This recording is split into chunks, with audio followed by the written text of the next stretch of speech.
एक वो जमाना था जहां लाल बहादुर शास्त्री जी को तैर के जाना पड़ता था पढ़ाई करने के लिए, स्कूल की विद्या पाने के लिए, और एक ये जमाना है जहां यूट्यूब पे भर भर के कंटेंट पड़ा है। इतना कंटेंट पड़ा है कि अब स्टूडेंट्स को पैसे भी नहीं देने पड़ते, free of cost contents YouTube पे, टेलीग्राम चैनल पे, व्हाट्सएप के ग्रुप्स बने हुए हैं कि इस कोर्स के फ्री में नोट्स लो, इस कोर्स के फ्री में नोट्स लो। लेकिन इस इंटरनेट की दुनिया में वो कहते हैं ना, विनाश और विकास साथ साथ चलता है। तो नो डाउट जमाना विकास हुआ, डेवलप हुआ, लेकिन विनाश ये हो रहा है सर कि मिसगाइडेंस बहुत हो रही है। बिल्कुल बिल्कुल। और इसी संदर्भ में आज स्क्वाड्रन लीडर दीक्षित सर हम लोगों के साथ हैं, जहां मैं उनसे पूछना चाहता हूं कि घर बैठे सही गाइडेंस एफकैट की कैसे ली जा सकती है। देखिए सर, मैं यहाँ पे आपको बता दूं, ऑनलाइन एजुकेशन जो स्टूडेंट ऑप्ट करता है वो बहुत ज्यादा फिल्थी रिच नहीं होता, मतलब मध्य वर्ग या शायद उससे भी कम, जो एजुकेशन बहुत ज्यादा फीस अफोर्ड नहीं कर सकता, वो ऑनलाइन क्लासेस लेता है। अब बहुत सारे लोग हैं जो ऑनलाइन एफकैट एजुकेटर्स 500-500 रुपए में, 300-300 रुपए में, 200-200 रुपए में दे रहे हैं। तो कैंडिडेट्स कैसे घर बैठे सही चीज को आइडेंटिफाई करें?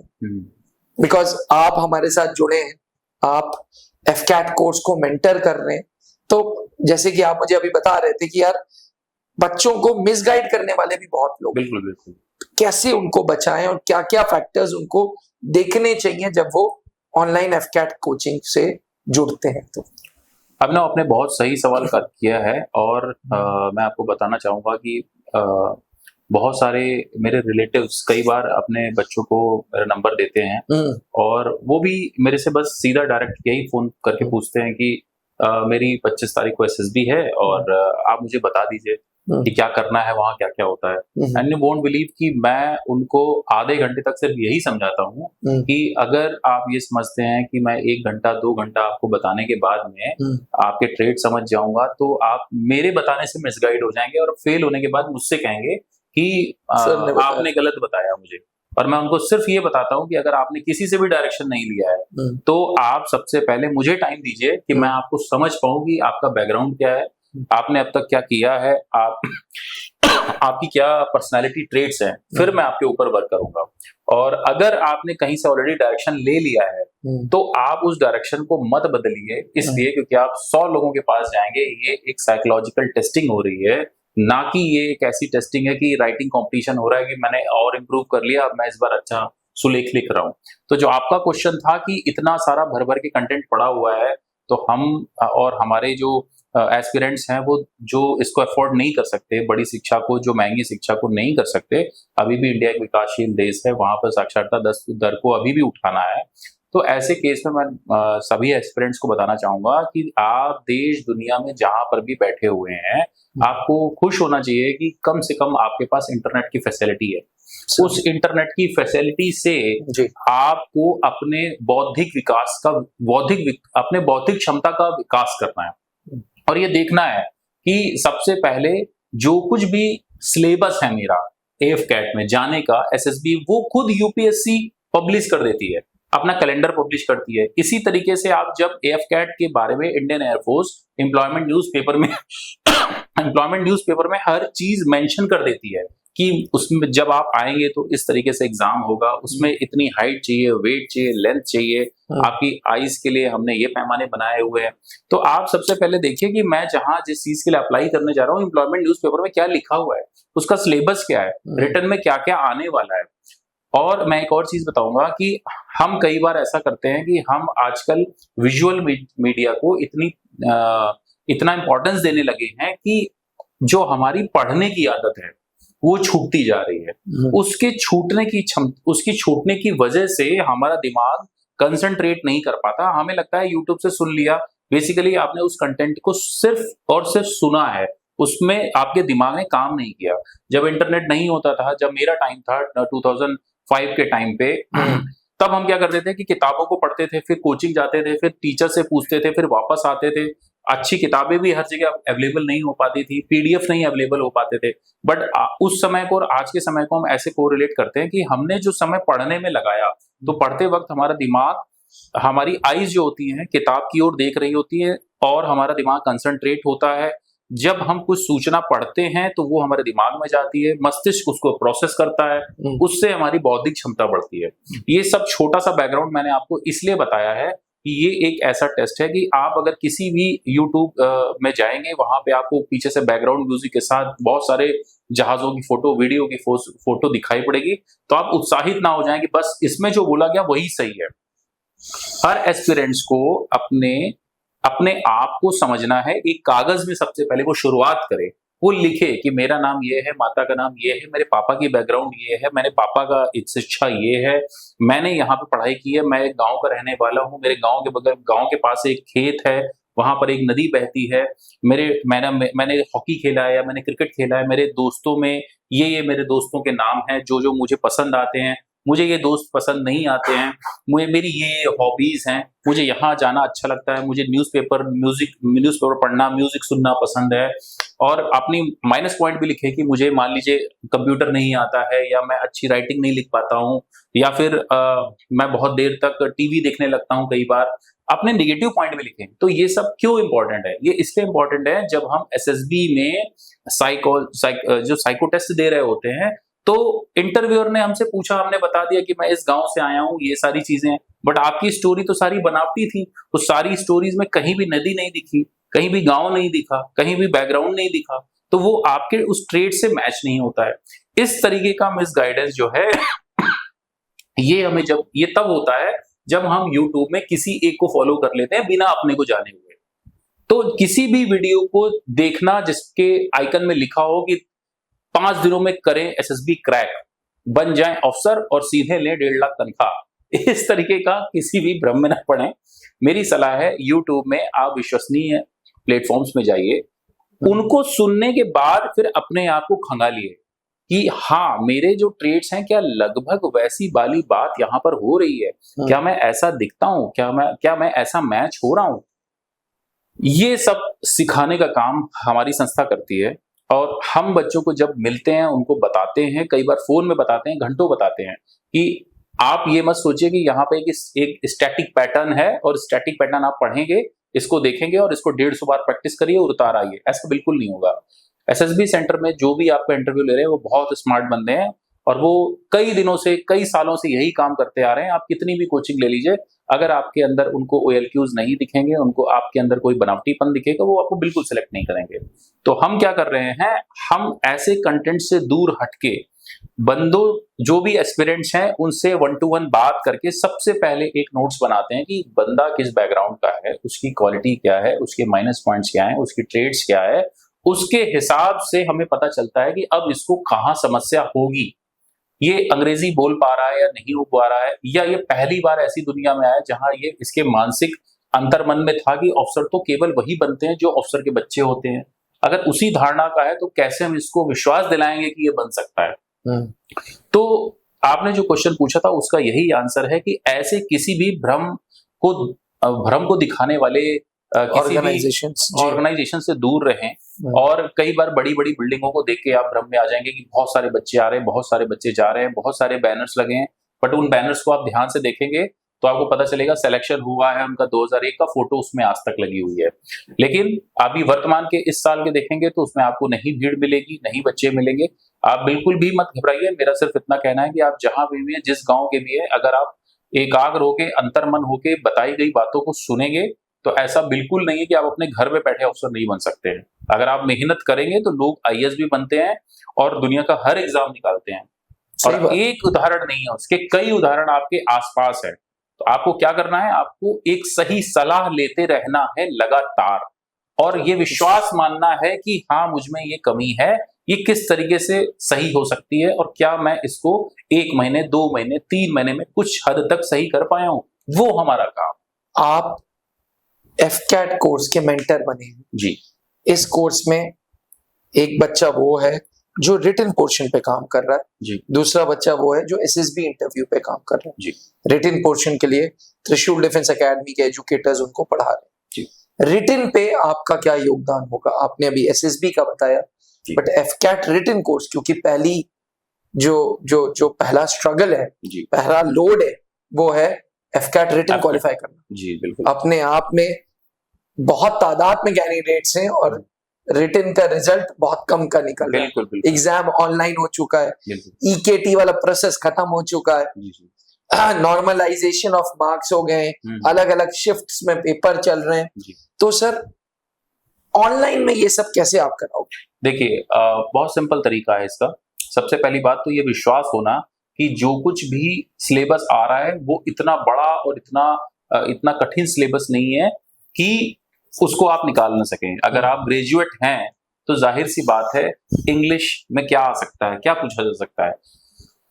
एयरफोर्स का ऑफिसर बनने के बाद में हम आपसे एक्सपेक्ट करेंगे कि आप एक लेटर लिखने में सक्षम हो, आप किसी दूसरी संस्था को एक लेटर लिखने में सक्षम हो। तो antonyms, synonyms, one word substitutions और वोकैब्स, यही 4 आपके बेस बनेंगे आपकी इंग्लिश की दक्षता को जानने का। अगर आप इन 4 में 4 को अच्छा करना चाहते हैं, अगर आपकी हैबिट है सिर्फ रोज सवेरे उठ के आप बेड से भी मत उठें, आपने एक डिक्शनरी रखी हुई है या मोबाइल में कोई ऐप डाउनलोड कर रखा है और आपकी आदत है कि आप सिर्फ 10 वर्ड याद करते हैं और नहीं भी याद करते हैं, आपको अगले दिन 10 में से सिर्फ 2 याद रह जाते हैं, तो भी बता रहा हूं आपको antonyms, synonyms, one word substitution and vocabs, इतना करने में आपको 3 महीने में इतना अच्छा कॉन्फिडेंस आ जाएगा कि आपको लगेगा कि हाँ आपका active wise, passive wise, fill in the blanks, verbs, adjective, noun, pronoun, ये सब क्या है? ये सब हम वो चीजें हैं जो हमने बचपन से 1 से लेके अब तक पढ़ी हैं। आपको ग्रेजुएशन के बाद क्या करना है? ग्रेजुएशन के बाद अब उसी चीजों को रिफाइन करना है। बार बार पढ़ते टाइम जब भी आप पढ़ रहे हैं, आप अपने आप से पूछिए कि मैं क्यों पढ़ रहा हूँ। हाँ, मैं इसलिए पढ़ रहा हूँ क्योंकि मुझे कल ऑफिसर बनना पड़ेगा और मुझे ऐसे बहुत सारे लेटर्स निकालने पड़ सकते हैं, बहुत सारी संस्था से बात करनी सकती है। बिल्कुल, तो अगर आज मैं स्पेलिंग मिस्टेक्स करूंगा तो कल सब मुझ पे हंसेंगे कि अरे मैं तो फ्लाइंग ऑफिसर बन करके एजुकेशन की स्पेलिंग में से डी मैंने मिस कर दिया, ऐसा कैसे हो सकता है? नहीं, मैं अच्छे से पढ़ूंगा। तो ये मोटिवेशन आपको रहेगा उसमें, इसलिए मेंटर की जरूरत है, इसलिए आपकी जरूरत है। बिल्कुल। तो कांस्टेंट आप एजुकेशन इनकी चेक करते रहेंगे। बिल्कुल। तो उसमें कोई बहुत बड़ा रॉकेट साइंस नहीं है। इसी के तरीके से जब आप एक ऑफिसर बन जाते हैं, आज एक आप ऑफिसर बन के मैं बैठा हुआ हूँ यहाँ पर, मैं एयरफोर्स छोड़ चुका हूँ, उसके बाद अगर मुझसे कोई पूछे कि आप तो स्क्वाड्रन लीडर हैं, अच्छा आप बताइए कि हिंदुस्तान में एयरफोर्स में जो क्रैशेज हो रहे हैं तो अब हमारा एमका प्रोजेक्ट क्या है, और मैं उनको बता ना पाऊं कि एमका प्रोजेक्ट जो है उसका टेस्ट फ्लाइट जो है 2028 में प्लान्ड है, 2032 में वो जो है इंडक्शन में आ जाएगा, 2045 तक वो हमारी मेन प्रोडक्शन लाइन में आ जाएगा, यहाँ पर उसके बेसिस है। मुझे क्या जरूरत है ये सब जानने की? मुझे इसलिए जानने की जरूरत है क्योंकि रिटायर मैं हुआ हूँ, मेरे साथ लगा स्क्वाड्रन लीडर नहीं हुआ है और वो मरते दम तक रहेगा। तो जो सामने बंदा खड़ा है वो मुझे वही समझ रहा है, वो समझ रहा है ये स्क्वाड्रन लीडर है, और मैं उसको बताऊं कि मैं उसको ये ना बता पाऊं कि एयरफोर्स में कितने बेसेस होते हैं, रनवे कहाँ होता है, रडार क्या है, फाइटर क्या है, प्लेन बॉम्बर क्या है, हेलीकॉप्टर क्या है। तो फिर वो बंदा मेरी नहीं, मेरे पूरे इंडियन एयरफोर्स की इमेज को दांव पे लगा दूंगा मैं। तो मैं ऐसा कभी नहीं कर सकता कि मुझे एयरफोर्स का कुछ नहीं पता, या आर्म फोर्सेस का कुछ नहीं पता, या डिफेंस का कुछ नहीं पता, या अभी कुछ हमारे सपोज नॉर्थ ईस्ट सेक्टर में कुछ हो रहा है वहां की मुझे जानकारी नहीं है। ऐसा नहीं हो सकता। मुझे पता होना चाहिए कि हाँ बांग्लादेश में जो कुछ हो रहा है तो उसके में चाइना का, रशिया का, अमेरिका का क्या क्या प्रभाव हो सकता है, म्यांमार में क्या क्या इम्पैक्ट हो सकता है, वो क्यों होना चाहिए। तो इसके लिए कोई साइंस नहीं है, इसके लिए आपको केवल न्यूज सुननी है, न्यूज़पेपर सुननी है, लोगों के गुड डिसीजंस देखने हैं। और आप सोचेंगे अरे नहीं ये तो बड़ा बोरिंग है, तो फिर मैं आपको वही एक लाइन बोलूंगा कि अगर ऑफिसर बनने से पहले आपको ये बोरिंग लग रहा है तो आप फिर तैयारी मत करिए, बिल्कुल मत करिए, क्योंकि आपका अगर एम होगा तो आपको इंटरेस्ट होगा, और आपको लगेगा ये तो बहुत बोरिंग है, तो फिर आप तो फौज बोरिंग लगने लगेगी। स्क्वाड्रन लीडर सर यहाँ पे मैं बोलूंगा, लोग कहते हैं कि आप आओ हमसे जुड़ो, आप मुंह पे बोल देते हैं कि भाई अगर तुम्हें बोरिंग लग रहा है मत पढ़ो। बिल्कुल, दिस इज योर स्पेशलिटी कि मैं हाँ तो हाँ ना तो ना। आपको भ्रम में बिल्कुल नहीं रखूंगा। आपको लगता है कि ये तो बहुत आपने ऐसी चीज बता दी इसमें मेरा मन नहीं लगता है, मन किसी का तो सोने में भी नहीं लगता। एक लेवल के बाद में सोना भी हमें बुरा लगने लगता है और मन में लगता है नहीं अब सोने के बाद मैं टीवी देखूंगा। फिर टीवी देखते देखते आपका मन करता है नहीं बहुत होता है टहल के आता हूँ, फिर टहल के बाद आते हैं तो फिर मन होता है मैं खाना खाता हूँ, और फिर आप सोने पे आ जाते हैं। तो इससे हमें साबित होता है कि जो दुनिया का सबसे लग्जरियस लाइफ भी आप जिएंगे वो भी आपको जीवन भर का सुख नहीं दे सकती है। तो आपको किसी मलाल में नहीं रहना है, आप किसी एक चीज को पकड़े हुए हैं, आप उसको पकड़िए। आप अपनी एक दिन की 8 घंटे की पढ़ाई की बजाय अगर कंप्लीट 2-2 घंटे भी फोकस करना स्टार्ट कर देंगे, 2-2 घंटे भी, अगर मैं 2 घंटे को भी चलिए मानता हूं कि आप कहीं एम्प्लॉयड हैं, आपके घर की स्थिति ठीक नहीं है, आप कहीं काम कर रहे हैं, मार्केटिंग का काम कर रहे हैं, आप कहीं पे बैंक में हैं, आप कहीं पे टेम्परेरी कैजुअल वर्क कर रहे हैं, तो भी उस केस में आप अपनी जेब में पॉकेट डिक्शनरी रखिए। और मैं ये सलाह आपको इसलिए दे रहा हूं क्योंकि मैं ऐसा करता था, मुझे इंटरेस्ट था। अब तो ऐप्स आ गए, मेरे पास नहीं है। और मैंने हर रेलवे स्टेशन पे जाके अभी भी कोई किताबें देखता हूँ तो मैं ये देखता हूँ, अच्छा ठीक है, इसमें देखता हूँ इसमें क्या नए कुछ वर्ड्स आए हुए वो देख लेता हूँ, मुझे कोई जरूरत नहीं है उसको जानने की। लेकिन मुझे एक टाइम था जब 35,000 वर्ड मैंने याद किए थे।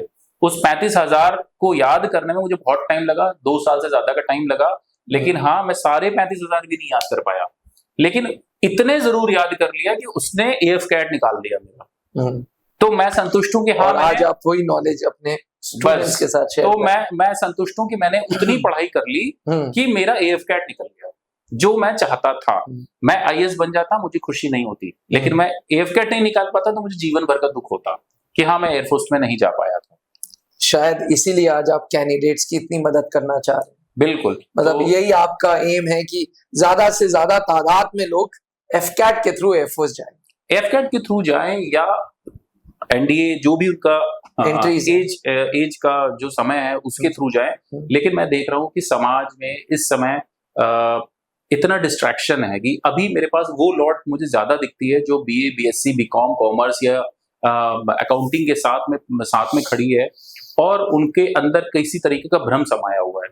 उनको आधों को ये लगता है कि अब अग्निवीर आ चुका है तो हम अब फौज का चाम नहीं बचा है, अब अफसर बन के क्या करना, अब वहां से हम निकाल दिए जाएंगे, अब तो सिर्फ शॉर्ट सर्विस ही आ रहे हैं, भविष्य में क्या होगा हमारा, इस तरीके का भ्रम फैल गया है। स्ट्रेस का लेवल फैल गया है, भ्रम का लेवल फैल गया है, उनको अपना फ्यूचर नहीं दिखाई पड़ता। और उस समय वो जो 1 साल भी मिस कर रहे हैं वो अपना गोल्डन पीरियड मिस कर रहे हैं। 19 से 16 से 25 तक की लाइफ जो है ये स्ट्रगल भरी होती है, बट ये आपके पूरे जीवन को डिसाइड कर देती है, पूरे जीवन को, 16 साल से 25 साल तक।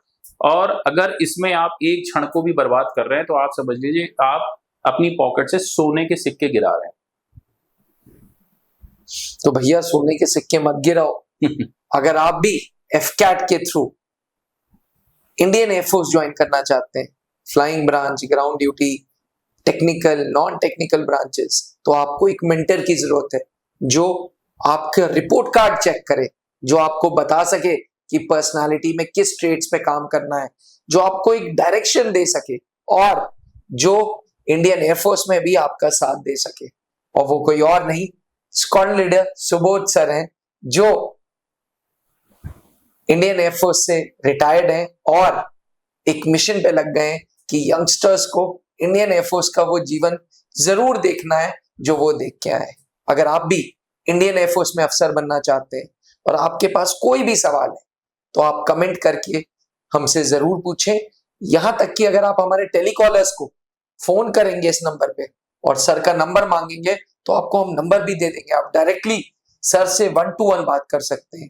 याद रखिएगा, AF-CAT के ऑनलाइन कोर्स में आपके पास मेंटर सुबोध सर हैं जो आपकी अवेलेबिलिटी पे और उनकी अवेलेबिलिटी पे वीक में 1 दिन 2 दिन आपके साथ 1-to-1 बात करेंगे, आपको मार्गदर्शन देंगे, आपको गाइडेंस देंगे। आज ही त्रिशूल डिफेंस एकेडमी का ऐप डाउनलोड करें, ऑफिसर सेक्शन पे जाएं, सर की फोटो लगी हुई है, उस कोर्स पे क्लिक करें और उस कोर्स से enrol. Thank you sir, thank you, जय हिंद। जय। अब डिफेंस एग्जाम क्रैक करना हुआ और भी आसान, त्रिशूल डिफेंस एकेडमी लेकर आए हैं बिल्कुल ही एडवांस लर्निंग ऐप। तो आज ही ज्वाइन करें और स्टार्ट करें अपनी ऑनलाइन क्लासेस।